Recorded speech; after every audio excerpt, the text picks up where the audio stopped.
Mes chers compatriotes, je vais vous raconter une toute petite histoire sur un événement qui se passe en ce moment en Allemagne. Aucun média français ne vous en parlera. Ça n'est pas un événement extraordinaire, mais c'est du point de vue symbolique quelque chose auquel je vous invite à réfléchir. De quoi s'agit-il ? Il s'agit que dans la ville de Hambourg, il y a une statue de 34 mètres de haut, c'est quand même énorme, sur un piédestal gigantesque. Une statue de qui ? De Otto von Bismarck, du chancelier de fer. De Bismarck qui a vaincu Napoléon III à la bataille de Sedan.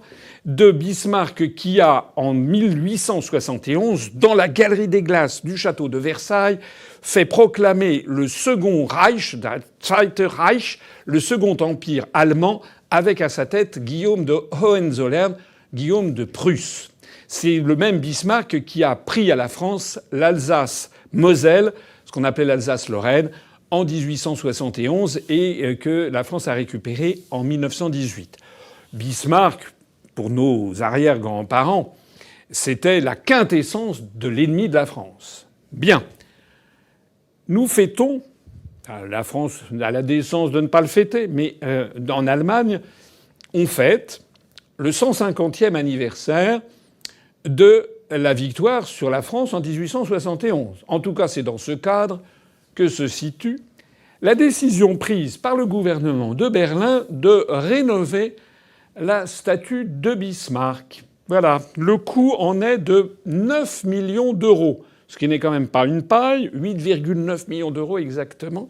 9 millions d'euros pour rénover cette statue pour le 150e anniversaire de l'humiliation la plus totale de la France avec le traité de 1871 et la proclamation dans la galerie des glaces que je viens d'évoquer. Cerise sur le gâteau.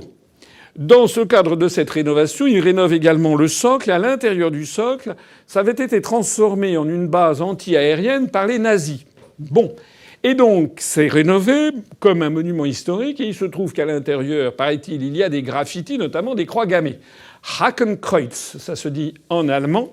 Eh bien, on apprend que, soigneusement, les autorités allemandes vont tout nettoyer, mais en maintenant bien l'ensemble des traces de l'occupation hitlérienne et donc de ces croix gammées. Je n'invente rien, je vous renvoie à l'article que vous voyez ici, qui est sur le magazine Bild.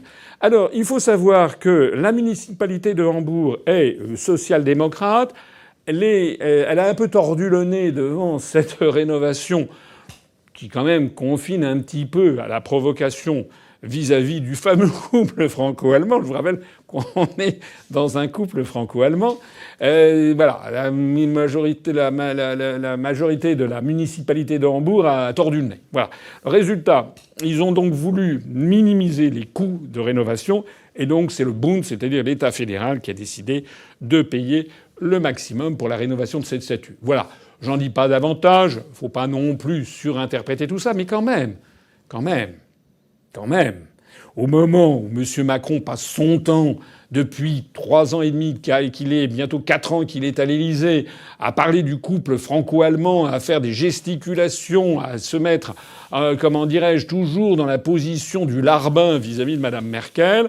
Rappelez-vous le traité d'Aix-la-Chapelle, en offrant quasiment de partager notre siège au Conseil de sécurité de l'ONU, en me laissant entendre qu'on pourrait brader aussi notre armement nucléaire, en se mettant aux petits soins vis-à-vis de Merkel dans tous les domaines. On a même vu ces jours-ci Olivier Véran, le ministre de la Santé, et M. Clément Beaune, le sous-secrétaire d'État aux Affaires européennes, écrire un texte en français et en allemand, s'il vous plaît, pour prendre à témoin la population de la Sarre en Allemagne sur le fait qu'il fallait surtout pas fermer la frontière avec la Moselle, tadidata, parce que on prête au gouvernement de Berlin la volonté de couper la frontière avec la France à cause de la flambée paraît-il, d'un variant en Moselle. Bref, les dirigeants français passent leur temps à se mettre à genoux devant Germania, devant l'Allemagne éternelle. Eh bien, au même moment, voilà, Madame Merkel. Et les dirigeants allemands ne trouvent rien de mieux que de célébrer l'effondrement de la France de 1871 et de retaper une statue monumentale, colossale, avec un K comme on dirait en allemand, la statue de Bismarck à Hambourg. En bref, vous ne serez pas surpris finalement par cette information. Elle est la énième information qui vous prouve que le couple franco-allemand prétendu n'existe pas, que c'est une invention de la propagande française pour faire croire aux Français qu'il y aurait en effet une relation privilégiée et équilibrée, et que nous devrions poursuivre dans cette construction européenne. Vive la République et vive la France.